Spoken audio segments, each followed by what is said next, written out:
ஒரு நிமிஷம் யோசிங்க, நம்ம சாப்பிடுற அந்த ஒரு பருக்க சாதம் நம்ம வயிற்றுக்கா இல்லனா வண்டி இன்ஜினுக்கா?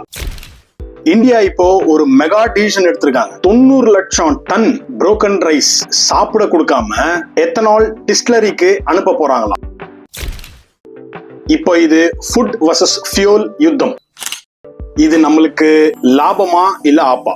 இது ஜஸ்ட் வெறும் ரூமர்ஸ் இல்லைங்க. ஒரு 4 நாளைக்கு முன்னாடி, அதாவது ஏப்ரல் 28 பஸ் வேர்ல்ட் இந்தியா சப்மிட்ல நம்ம டிரான்ஸ்போர்ட் மினிஸ்டர் நிதின் கட்கரி ஓப்பனா ஒரு விஷயம் சொல்லியிருக்காரு. Future petrol and diesel is over. India இப்போ ஆத்ம நிர்பர், அதாவது சுயசார்பா ஆக துடிக்குதான். நம்ம ஊர் அரிசியை ஃபியூலா மாத்தி ஃபாரின் ஆயில்ஸ் ஸ்டாப் பண்ண போறாங்க. பெட்ரோல் பங்க்ல இப்போ 20% எத்தனால் கலந்துருக்காங்க. அது இப்போ ஃபுல்லாவே எத்தனாலா வந்தாலும் ஆச்சரியப்படுறதுக்கு இல்ல. எத்தனால் எப்படி பெட்ரோல்ல கலந்து அது எப்படி இன்ஜினுக்கு என்ன ஆக போகுது நம்ம ஆல்ரெடி ஒரு வீடியோ பண்ணிருப்போம். அது இங்க லிங்க்ல கொடுக்குறேன், இல்ல இங்க சைட்ல கொடுக்குறேன், அதை பார்த்துட்டு வாங்க. அப்போ ஒரு சின்ன கிளாரிட்டி கிடைக்கும். சில பேருக்கு இது ஒரு பெரிய லாபம் மாதிரி தான் தெரியும். உடஞ்ச அரிசிக்கு டிமாண்ட் இப்ப ஏறும், விவசாயிகளுக்கு இப்ப இன்னும் கொஞ்சம் லாபம் கிடைக்கலாம். ஆனா கொஞ்சம் உள்ள போய் பாருங்க, இந்த புரோக்கன் ரைஸ் தான் நம்ம ஊரு போல்ட்ரி இண்டஸ்ட்ரிக்கு, கேட்டில் ஃபீடுக்கு மெயின் சோர்ஸ்.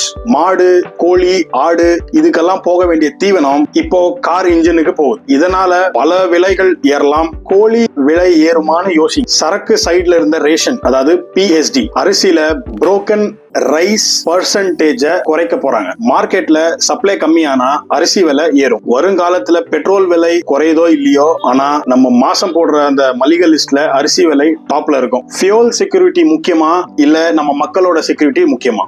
அதுதான் இப்ப நம்ம முன்னாடி இருக்கிற பெரிய கேள்வியே.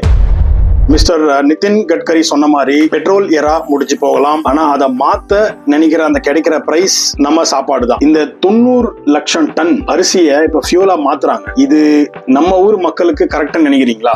உங்க கருத்து என்னன்னு கமெண்ட்ல சொல்லுங்க. இந்த பாலிசினால நம்ம லோக்கல் பிசினஸ் எப்படி பாதிக்க போகுதுன்னு பார்ட் 2ல பேசுவோம். மறக்காம ஃபாலோ பண்ணிடுங்க. See you on the next video. Bye. Take care.